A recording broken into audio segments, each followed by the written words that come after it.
বিজনেসটা করছি। আচ্ছা, কিনে আনি বানাই কোথা থেকে নিয়েছি সেটা সম্পূর্ণ আমার পার্সোনাল ব্যাপার। আমার কাস্টমার কিছু এখানে বলছে না, এখানে কিছু ক্রিয়েটার আর আমি হাজরার একদম হাজরা কালীঘাটের হাজরার একটা সমানধন্য ব্যবসায়ী, পরোটা ব্যবসায়ী বা লুচি ব্যবসায়ী। সে এটা নিয়ে প্রচণ্ড কন্ট্রোভার্সি করছে যে আমি নাকি কিনে আনি। আচ্ছা, আমি কিনে আনলেও আমি আনি, বানিয়ে আনলেও আমি আনি। এটা নিয়ে সেই মহান লোকটা যে হাজরার তার কাটা, সেই লোকটা আমাকে কি বলছে, আমার মা তুলে গালি দিয়েছে। আমার যে মার 60 বছর বয়স, যে মৃত্যু শয্যায়, মানে আমার মায়ের প্রচণ্ড শরীর খারাপ, সে আমার মাকে উল্টো পাল্টা বলে খিস্তেছে। তখন আমারই ভাই মাঞ্চু এর প্রতিবাদ করেছে। প্রতিবাদ করলে ওই মহান যে মাতাল প্রচণ্ড পরিমাণে ডিস্টার্ব করেছে। মাতালটা রাত্রেবেলা জঘন্য খিস্তি করা এগুলো হচ্ছে। এর জন্য আমি প্রথমে তোমাদের জানালাম। আর আমি আজকে কিংবা হাজরার যে কোনো এক মাতাল, হাজরার এক মাতাল ব্যবসায়ী, তার কাটা মাতাল ব্যবসায়ী এটা নিয়ে করেছে। তো আমি আপাতত কিছু বলতে চাই না, আমি আইনে যাব। আমি আজকে জিডি করতে যাব এখান থেকে 4টে ক্রিয়েটার নিয়ে।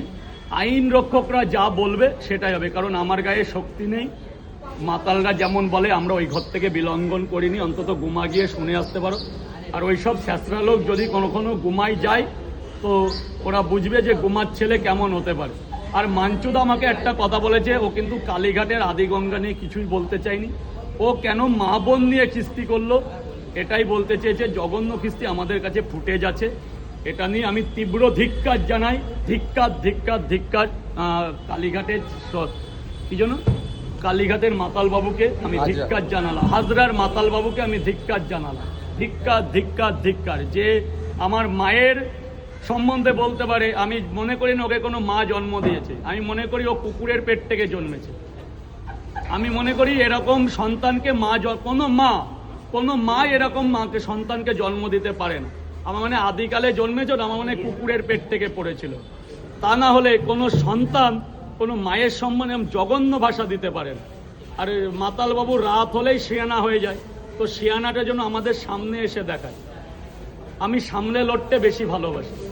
তো মাতালবাবু আপনাকে বলছি যে কখনো যদি লড়তে ইচ্ছা হয় আমার সামনে এসে লড়বে। আর মাঞ্চু যেটা করেছে বেশ করেছে। গোমার ছেলে মাঞ্চু আছে, আমি আছি, আমার পেছনে আরও কল গোমা আছে।